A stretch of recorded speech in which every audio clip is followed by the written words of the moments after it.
Written on the 25th of April 2018.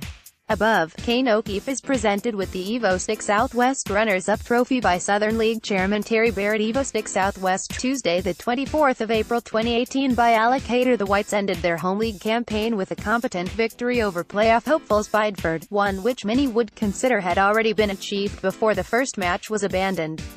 A changed lineup saw Lewis Ellington and Josh Sommerton make first starts, with Lewis Benson, George Coulson and Chris Shepherd coming off the bench in the later stages. This was not a game which fell into the end-of-season category and was a good test of the capabilities of Ellington and Sommerton, the latter putting in a performance with a maturity beyond his years which might have earned him the man of the match accolade, especially when considered that he had played a full 90 minutes for the development squad at Dorchester only 24 hours previously. Maybe he's a little young for a bottle of bubbly. The visitors were desperate to get something from the game to maintain their slender playoff hopes but could not prevent the Whites from adding to their points total. The first real action of the evening came on 15 minutes with the only goal of the game from ace predator Stuart Green. A good move involving Ellington, Sam Roberts and Zach Kotwicka saw Green expertly divert a goal-bound effort, completely wrong-footing visiting keeper Steve Oliver before nestling in the bottom corner. Below, Stuart Green celebrates his goal with and how it took another 6 minutes before Bideford produced their first effort on goal, Ben Carter's fierce drive being deflected for a corner, but 2 minutes later a great Claudio Herbert threw ball into the right channel saw Kotwicka just unable to stretch far enough to make the important connection.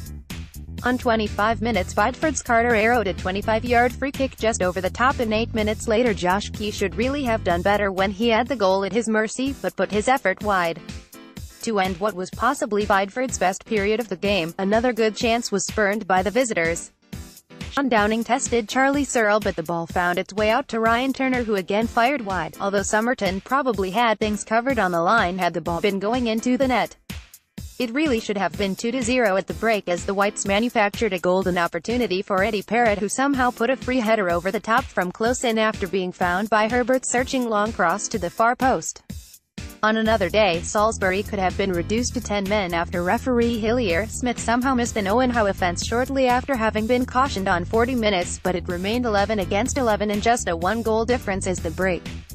The second period started fairly quietly until just after the hour. Ellington rifled an inviting ball across the face of goal, but unfortunately there were no white shirts in attendance, and as Salisbury continued to press, a Kotwicka snapshot from 22 yards graced the bar on 64 minutes.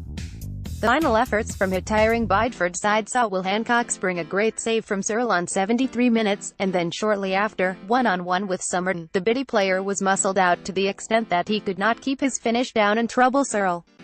With 11 minutes remaining, Kotwicka got forward and squared the ball to Shepherd, whose left foot shot from the edge of the box was kept out by keeper Oliver, and 10 minutes later, in the last meaningful goal-mouth action, Shepherd was again involved, feeding Lewis Benson, who put Kotwicka clear of the Bideford defense. We were waiting for the net to bulge, but the ball was still rising as it whistled disappointingly over the top.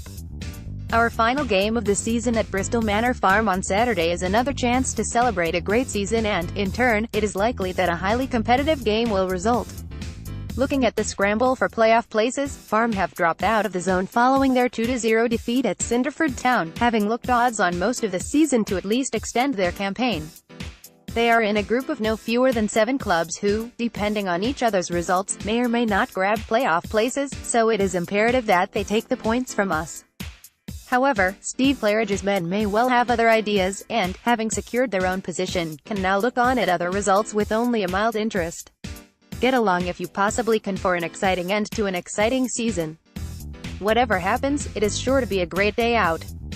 Salisbury FC, Searle, Herbert, Sommerton, Green, Coulson 75, Bagridge, Wheeler, Shepherd 68, Ellington, Roberts, Howe, Benson 65, Kotwicka, Barratt. Subs, all used: Bideford AFC, Oliver, Sampson, Wood, Downing, Allen, Main, By, Carter, Squire, Seymour 46, Turner, Key, Hancock's 48.